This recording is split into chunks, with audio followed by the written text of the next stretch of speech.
What's up, folks? NYK31 here, shifting gears a little bit, talking some basketball, talking some NBA Live. Next gen is right around the corner, and I'm honestly not in that big of a hurry. If I can get a next gen system on release or close to it, I will. If not, I won't. I'll just get it when I get it. But the game I'm looking forward to taking out for a test drive is NBA Live 14. I'm using NBA Live 10 here as a backdrop. I'm playing on 12-minute quarters, default all-star difficulty, Dallas Mavericks, and I'm using the Houston Rockets. And it's been such a long time that we have T-Mac and Yao as a formidable duo. And I know what some of y'all are probably thinking. 12-minute quarters of NBA Live. NBA Live's arcade. It's arcade. It's not a simulation.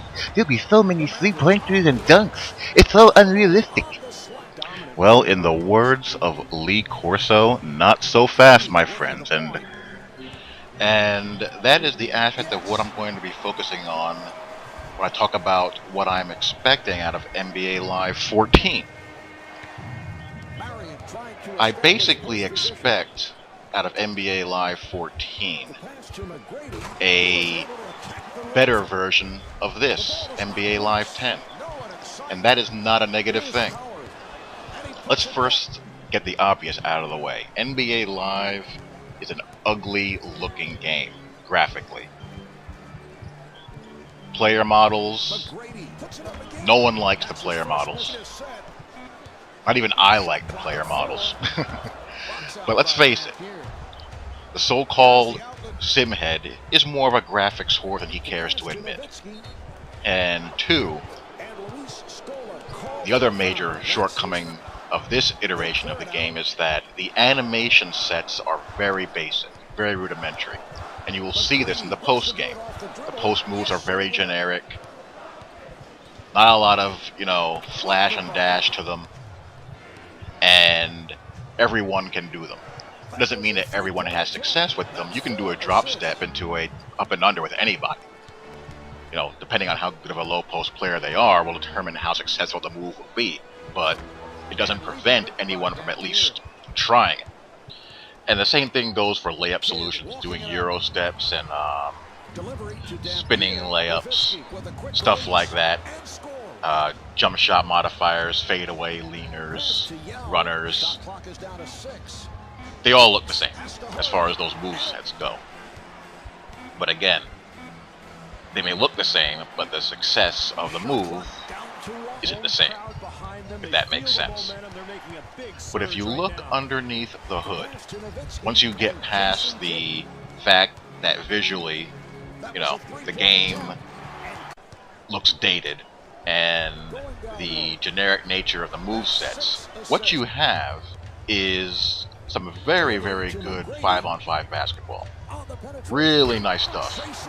And you have your video game flaws like that, like T-Mac clipping Eric Dampier and just dunking over him with two hands. I mean, that stuff's gonna happen. It's a damn video game, people. But when you look at what the approach they took to this game and Live 09, forget about Live 6 through 8, some of the worst video games ever made. But when they took the route of dynamic DNA, tying in success that you have with a player, your ability to score and defend them being tied to their real-life shooting percentages in a wide variety of situations, that was a great direction to take. And then inexplicably they abandoned that in NBA Elite. So what I am expecting is not to get blown away by visuals or graphics or even signature animations, but what I do expect is really good 5-on-5 basketball, strategically and execution. That's what I'm expecting, first and foremost. And for me, I'm a bit of a...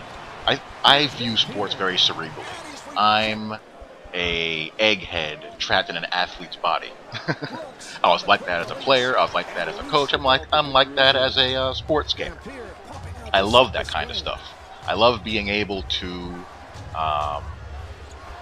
look at a player's shooting percentages, and being able to guard him based on his scouting tendencies. Like if a guy is, not a good off-the-dribble shooter, putting an emphasis on crowding him and making him have to put the ball on the ground, or on the floor, in the case of basketball, to score.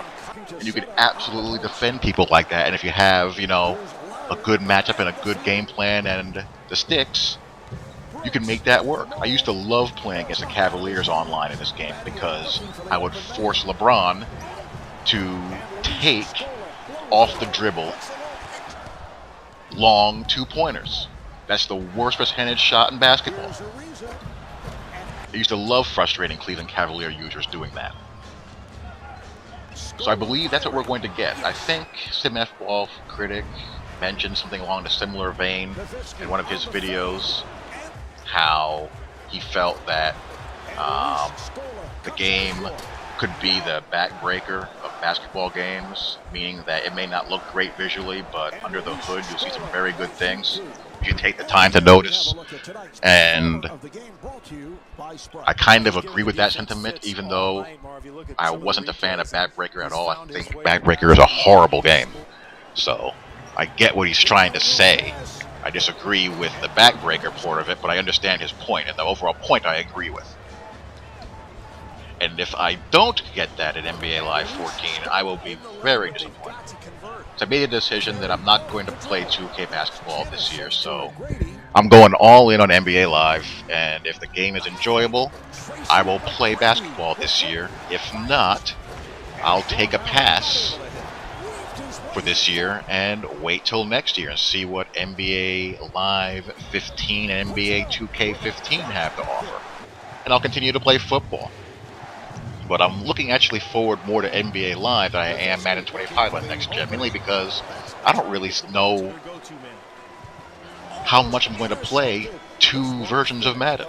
And it's been so long with NBA Live that the curiosity factor has me intrigued. So here we go. This game is over. I lost it.